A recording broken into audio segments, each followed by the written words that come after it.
சற்று முன் கிடைக்கப்பெற்ற மிக மிக முக்கியமான செய்தி ஒன்று வெளியாகியிருக்கு. திமுக தலைவர் ஸ்டாலின் ஆலமரம் சரிந்ததா? சற்று முன் பரபரப்பு. திமுக கடந்த 5 ஆண்டுகள் ஆட்சியை தமிழகத்தில் நடத்தியது. ஆனால் ஊழலும் லஞ்சமும் தொடர்ந்து தலைவிரித்து ஆடியதால் தான் மக்கள் வாக்குகளை தாவேகாவான தமிழக வெற்றி கழகத்தின் விஜய் அவர்களுக்கு செலுத்தி திமுகவை படுதோல்வி அடைய செய்திருந்தார்கள். அது மட்டுமில்லாமல் திமுக தலைவர் ஸ்டாலின் அவர்கள் கொளத்தூர் தொகுதியில் தோல்வி அடைந்தது திமுக 5 ஆண்டுகள் செய்த ஏமாற்றத்திற்கான ஒட்டுமொத்தமான தீர்ப்புதான். கொளத்தூர் தொகுதியில் ஸ்டாலின் தோல்வி என்பது தமிழகத்தில் ஆளும் தாவேகாவின் அமைச்சர்கள் ஒவ்வொரு மேடையிலும் பேசுறாங்க. மேலும் திமுக தோல்வி அடைந்தது தேர்தல் முடிவுகள் வெளியான இரவே தமிழ்நாட்டில் சட்டப்பேரவையில் எதிர்க்கட்சியாக திமுகவின் கேள்விகளால் தாவேகா திணறப்போகிறது. சட்டசபையிலிருந்து தாவேகா நிச்சயம் 6 மாதங்களுக்கு தாக்கு பிடிக்காது என்று ஸ்டாலின் கேள்வி பதில்களை நேரடியாக தெரிவிச்சிருந்தார். ஆனால் தற்போது சட்டசபையில் என்ன நடக்கிறது அதை நாம் பார்த்து கொண்டுதான் இருக்கிறோம். மேலும் நேரடியாக சட்டசபையை மக்களுக்கு காண்பித்தது தாவேகாவின் சாதனை. அங்கு விஜய் அவர்களும் தாவேகாவின் அமைச்சர்களும் கேட்கும் கேள்விகளுக்கு பதிலளிக்க முடியாமல் திமுக சட்டசபையை விட்டே ஓடிக்கொண்டிருக்கிறது. இன்னொரு புறம் திமுக எதிர்க்கட்சி தலைவர் உதயநிதி ஸ்டாலின் அவர்கள் தொடர்ந்து மௌனம் காத்து கொண்டுதான் வருகிறார். விஜய் அவர்கள் கேட்கும் ஒவ்வொரு கேள்விக்கும் அவரால் பதில் கூற முடியவில்லை. திமுகவின் மாஜி அமைச்சர்களோ எம்எல்ஏக்களோ சட்டப்பேரவையில் பேசவில்லை. மாறாக திமுகவின் எம்எல்ஏக்களும் மாஜி அமைச்சர்களும் தாவேகாவுக்கு ஒட்டுமொத்தமான மறைமுகமான ஆதரவை தெரிவிக்கக்கூடிய வகையில் அமைந்துள்ளது. தாவேகாவின் அமைச்சர்கள் கோபப்பட்டால் அமைதியாக இருங்கள், கோபப்படாதீங்க, புதுசா வந்தவங்க தான் உங்களை பார்த்து கேள்வி கேட்டிருக்காங்க, நாங்க உங்க சொந்தக்காரங்க மாதிரி, நீங்க என்னுடைய அண்ணன், நீங்க என்னோட தம்பி என தொடர்ந்து உறவு முறைகளை கொண்டாடி வருகிறாங்க. இது திமுக தலைவர் ஸ்டாலின் அவர்களுக்கு பெரும் கலக்கத்தை ஏற்படுத்தியிருக்கு. மேலும் தாவேகாவின் அமைச்சர்கள் திமுகவின் கேள்விகளுக்கு அதற்கான பதில்களையும் குறுகிய காலத்தில் 3 மாதங்களில் நீங்கள் சொன்ன அந்த கேள்விக்கான பதில்களை நாங்கள் தெரிவித்ததோடு திட்டங்களையும் நிறைவேற்றிவிட்டோம். யாரும் குறை கூற முடியாத ஆட்சிதான் தமிழ்நாட்டில் நடைபெற்று கொண்டிருக்கிறது என்பதை சட்டப்பேரவையில் இளம் ஆளும் தாவேகா அமைச்சர்கள் பேசியிருப்பது திமுகவின் அந்த உத்வேகம் என்ன ஆனது, திமுகவின் அந்த துடிப்பான ஒட்டுமொத்தமான இளைஞர்கள் மற்றும் அந்த கரங்கள் என்ன ஆனது என்று அதிர்ச்சியில் உதயநிதி அவர்கள் மூலமாக ஸ்டாலின் அதிர்ச்சி அடைஞ்சிருக்கிறார். இதற்கு முன்னால் அதிமுக திமுக ஆளுமையாகவும் எதிர்க்கட்சியாகவும் இருந்திருக்கு. ஆனால் அப்போதெல்லாம் திமுக எதிர்க்கட்சியாக இருந்தால் சரவடியான கேள்விகளை கேட்கும். ஆனால் இப்போது சிரித்து கொண்டு ட்ரோல் மெட்டீரியலாக திமுகவின் எம்எல்ஏக்களும் மாஜி அமைச்சர்களும் சட்டப்பேரவையில் இருக்கிறாங்க. தாவேகாவுக்கு மறைமுகமான ஆதரவுகளை கொடுக்கும் வகையில் திமுகவின் எம்எல்ஏக்கள் எப்ப வேண்டுமானாலும் அந்தர் பெல்ட்டி அடிக்கக்கூடிய நிலைமையும் உருவாயிருக்கு.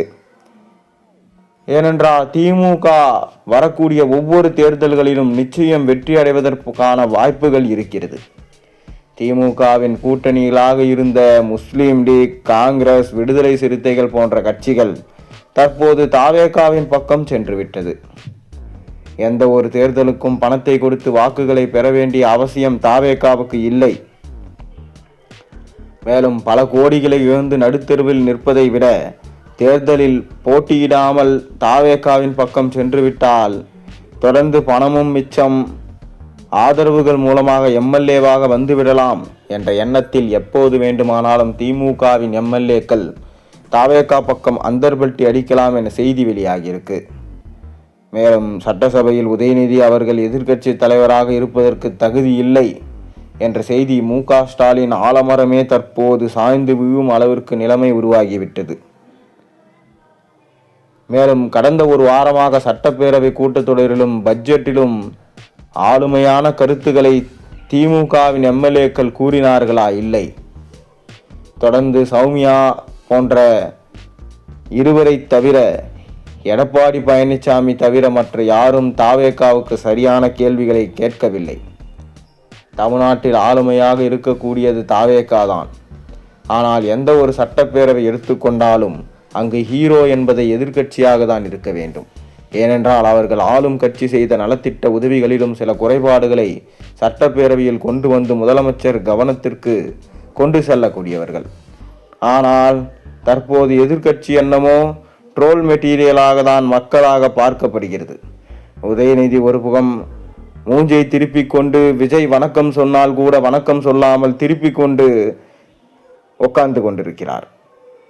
மேலும் திமுகவின் மாஜி அமைச்சர்களோ கேள்வி என்ற பெயரில் நான் விஜய் படத்தை பார்த்துருக்கிறேன், லவ் டுடே படத்தை 25 தடவை பார்த்துருக்கேன், எனக்கு ரொம்ப பிடிச்சிருக்கு, நானும் விஜய் ஃபேன் தான் என கூறிட்டு வரார். இதெல்லாம் திமுக தலைவர் ஸ்டாலினுக்கு பெரும் அதிர்ச்சியை ஏற்படுத்தியிருக்கு. இன்னொரு புறம் ஏவா வேலுவோ, ஏன் ரொம்ப டென்ஷனாக பேசுகிறீங்க மரியா வில்சன், டென்ஷன் ஆகாதீங்க, அவர் புதுசாக வந்தவர், அவருக்கு என்ன தெரியும், நாங்கள் உங்களை ஏதாவது கேள்வி கேட்டோமா, நீங்கள் எனக்கு நியாயப்படி பார்த்தா நான் உனக்கு அண்ணன், அதனால் நமக்குள்ளே இந்த போட்டி இருக்கலாமா, உட்காருங்க, அமைதியாக பேசிப்போம் என சொல்வதெல்லாம் திமுகவின் தலைமையே ஆட வச்சிருக்கு. அதாவது எம்ஜிஆர் போல என்றது தாவேகா ஆட்சியை தற்போது கூறிக்கொண்டு வருகிறார்கள். ஆனால் திமுக ஆட்சி தமிழகத்திலிருந்து ஒழிய வேண்டும் என மக்களால் தற்போது சொல்லப்பட்டு வருகிறது. எப்படி விஜயகாந்த் அவர்களை காமெடியாக ட்ரோலாக மாற்றி கடைசியில் அவர் இறப்புக்கு மீடியாக்களே வழிவகுத்ததோ அதே போலதான் தற்போது லைவிலே திமுக மாஜி அமைச்சர்கள் அவர்கள் செய்யும் ஒவ்வொரு செயலும் ட்ரோல் மெட்டீரியலாக மாறி வருகிறது. சென்னை முழுவதும் தனது கோட்டை என்று கூறிய மு.க. ஸ்டாலின் அவர்கள் ஒரே ஒரு இடம், அதுவும் குறிப்பாக மு.க. ஸ்டாலின் அவர்கள் நினைத்த அனைத்து இடங்களும் தோல்வி. சேகர்பாபு அவர்கள் தவிர சேப்பாக்கமும் சென்னை தொகுதி தானே என்று கூறினாலும் சொற்ப வாக்குகளில் தான் அவர்கள் வெற்றி அடைஞ்சிருக்கிறாங்க. அங்கேயும் அடுத்த தேர்தலில் உதயநிதி போட்டியிட மாட்டார். அப்படியும் போட்டியிட்டால் தோல்வி என்பது உதயநிதிக்கு உறுதியாக கிடைக்கும். ஆக சென்னை முழுவதும் தற்போது தாவேகாவின் வசமும் மாறிவிட்டது. அதிமுகவின் வசமும் தற்போது கொஞ்சம் கொஞ்சமாக மாறி வருகிறது. எதிர்வரக்கூடிய அரசியல் காலகட்டத்தில் தாவேகா விசஸ் அதிமுக என்ற அரசியல் களம் மாறும். ஆனால் உதயநிதி அவர்கள் தற்போது வரை எதிர்க்கட்சியாக இருக்கக்கூடிய காரணத்தால் மு.க. ஸ்டாலின் ஆலமரம் தற்போது சாய்ந்தது போல ஆகிவிட்டது. இதைதான் பலரும் சமூக வலைத்தளங்களில் ட்ரெண்ட் செய்து கொண்டு வருகிறார்.